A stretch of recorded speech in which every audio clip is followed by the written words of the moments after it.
अरे दिल्ली में चर्चे हो जाने। हाँ बिल्कुल, शुरू कर दो okay bye bye bye.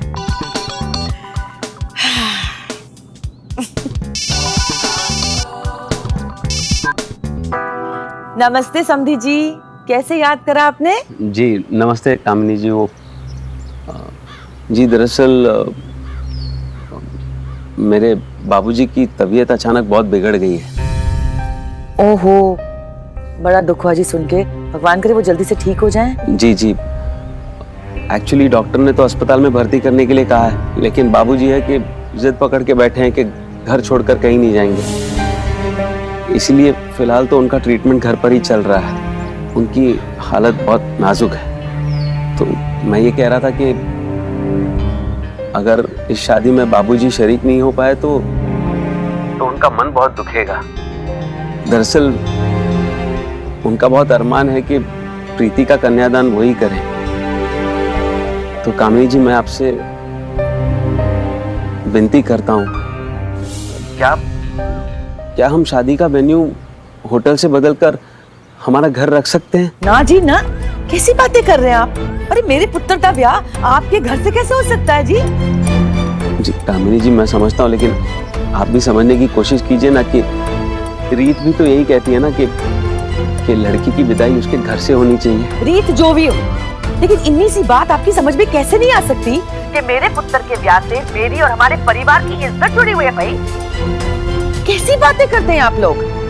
Sorry है जी, इसमें मैं आपकी कोई मदद नहीं कर सकती। ऐसा करते हैं, अगर आपसे नहीं हो पा रहा है तो हम फिलहाल के लिए इस ब्याह को टाल देते हैं, जब तक तिवारी जी की तबीयत ठीक नहीं हो जाती, या दिल्ली में सर्दी नहीं आ जाती, या और भी कोई अटके हुए काम पूरे हो जाते हैं। फिर तसल्ली से शादी कर लेते हैं, वो भी आपकी सहूलियत के हिसाब से। ठीक है जी? चीप लोग हैं, अपनी हर प्रॉब्लम को हमें प्रॉब्लम में डाल के सोल्यूशन ढूंढने की कोशिश करते हैं। कुछ भी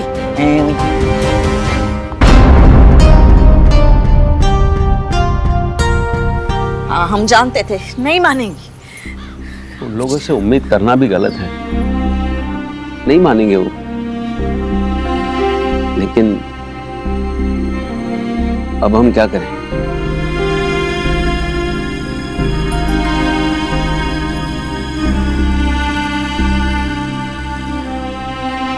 कुछ नहीं होगा, सब ठीक हो जाएगा। वही कहते हैं ना कि हार मत मानो, मुश्किल को हराओ। वो भी वही करेंगे, कुछ नहीं होगा उन्हें। अगर मैं आप लोगों की कोई भी हेल्प कर सकता हूँ, आप प्लीज मुझे बताइए। एक नर्स अपॉइंट कर दो, वो 24 घंटे उनके साथ रहेगी, उनका ख्याल रखेगी। या किसी अच्छे डॉक्टर को दिखा देते, कुछ तो करते हैं।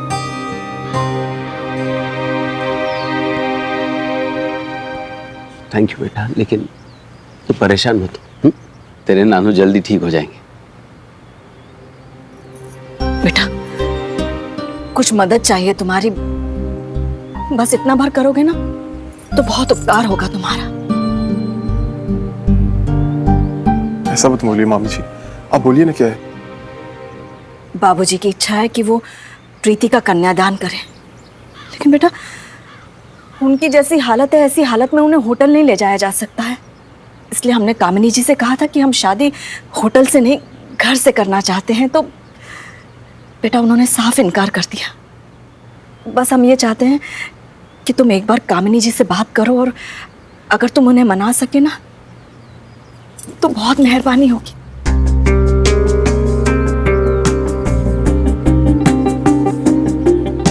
देखिए मैं जानता हूँ कि इस वक्त आप लोगों को बहुत बुरा लग रहा होगा,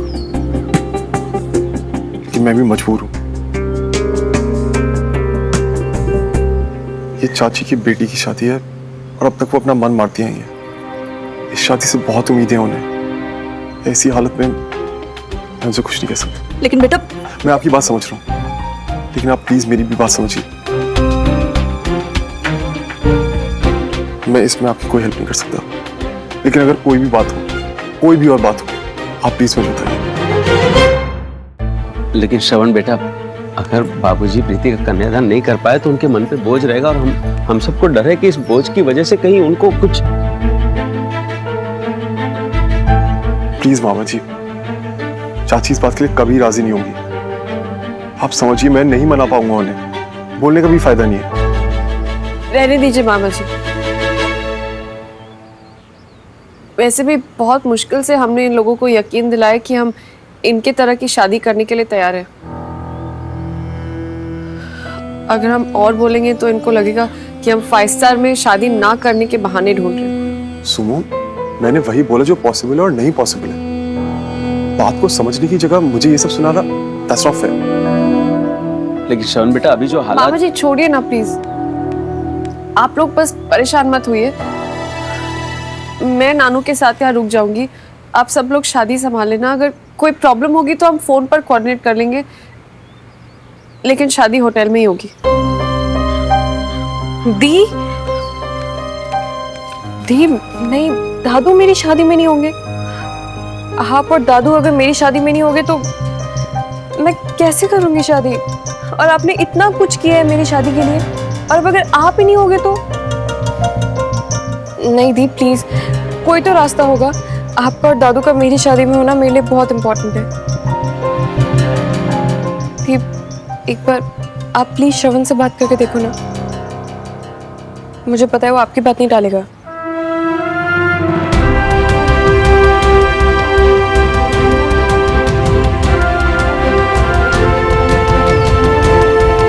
तो खुद ही कह के देखिए।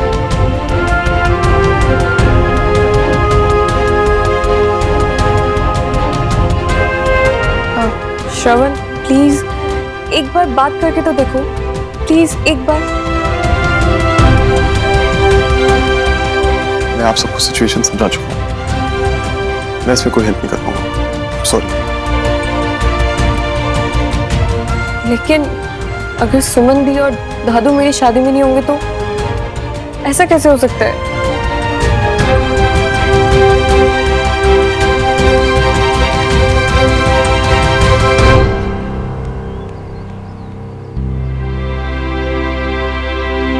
मामा जी, I am really sorry, please मेरी मजबूरी समझिएगा। मुझे जरा काम है, बाद में आता हूँ।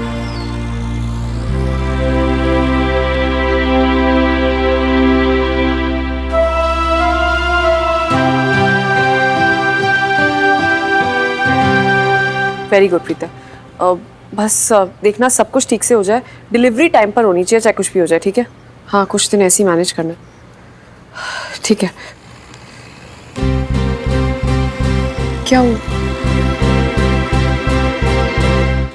ये तुम पूछ रही हो क्या हुआ? क्या चल रहा है तुम्हारे अंदर? क्यों हर बात में मुझे गलत ठहराने पे तुली हुई हो? गलत? मैंने तुम्हें कब गलत साबित किया? नहीं ठहराया तो अंदर क्या किया? जब मैं अपनी पोजीशन क्लियर कर चुका था तो क्या जरूरत थी प्रीति से बोलने की, मुझसे बात करें? अरे तुम्हें नहीं आना, तुम्हारे पास चॉइस है, लेकिन मेरे पास कोई चॉइस नहीं है सुमो। अब मैं चाची से उनकी खुशी नहीं छीन सकता, तो इसमें बुरा मानने की या मुझे इमोशनली ब्लैकमेल करने की क्या बात है? Emotionally blackmail? श्रवण, तुम्हें लगता है कि मैं अब इस लेवल पर आ गई हूँ कि इमोशंस के नाम पर तुम्हारे साथ गेम्स खेल रही हूँ? थैंक यू, लेकिन किसी और के ऊपर इल्जाम लगाने से पहले तुम खुद को तो देख लो। तुम्हें इमोशंस का मतलब भी समझ आता है? किसी दूसरे के इमोशंस की कदर भी है तुम्हें? हाँ, ये सब तो सिर्फ तुम्हें समझ में आता है, राइट? सबको पढ़ लेती हो तुम। मुझे तुमसे कोई बहस नहीं करनी। वहाँ नानू बीमार है, तुम्हें उनकी परवाह हो ना हो, लेकिन मुझे उनका ख्याल रखना है। What the hell do you mean by that? तुम्हारे नाना जी मेरे नाना जी नहीं है। बचपन से लेकर आज तक जो हमारा प्यार का रिश्ता था, झट से तोड़ दिया तुमने। प्यार या रिश्ता सिर्फ बोल के नहीं होता है श्रवण, रिश्ता निभाने के लिए बहुत कुछ करना पड़ता है। यही प्रॉब्लम है तुम्हारी। मैंने शादी का वेन्यू शिफ्ट करने से मना क्या कर दिया? तुम्हारे लिए मेरे लिए नानी जी की कोई वैल्यू नहीं बची। अरे देखो तुम्हारी सोच कहां जा रही है। दूसरे को गलत कहने से तुम खुद सही नहीं हो जाती सुमो। तुम्हें अंदाजा भी है कि तुम अपनी ईगो की वजह से अपनों को कितना हर्ट करती हो, सब कुछ खत्म कर देती। अरे संभालो अपने आप को, अपने रिश्तों को, वरना एक दिन तुम्हारे पास तुम्हारी ईगो के अलावा कुछ नहीं बचेगा। एनीवे, अब मुझे भी तुमसे बहस नहीं करनी। अगर नाना की देख रेख में कोई भी हेल्प चाहिए तो मुझे बता देना। मुझे तुम्हें बताने की जरूरत नहीं है। मैं नानू की देखभाल कर सकती हूँ। मैं हूँ नानू के पास और हमेशा रहूंगी। सुमो, मुझे सीरियसली अब लगता है कि तुम मुझसे लड़ाई करने के बहाने ढूंढती हो। मुझे नाना जी की देखरेख करने के लिए तुम्हारी परमिशन की कोई जरूरत नहीं है। जो मुझे करना होगा मैं खुद कर लूंगा।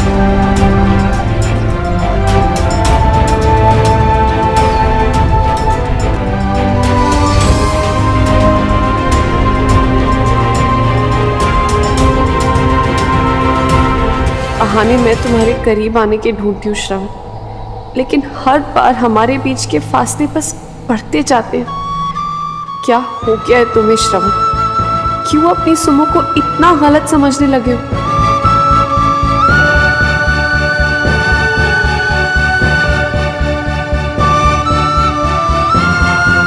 मैं कितनी ही कोशिश कर लूं सुनो, तुम हर बार अपनी ईगो में कुछ ऐसा कर जाती हो कि डर लगने लगता है कि कहीं पापा की कही बात सच ना निकले। क्यों नहीं देख पाती तुम कि जिसे तुम इतना हर्ट कर रही हो वो तुम्हारी जिंदगी में सिर्फ प्यार चाहता है।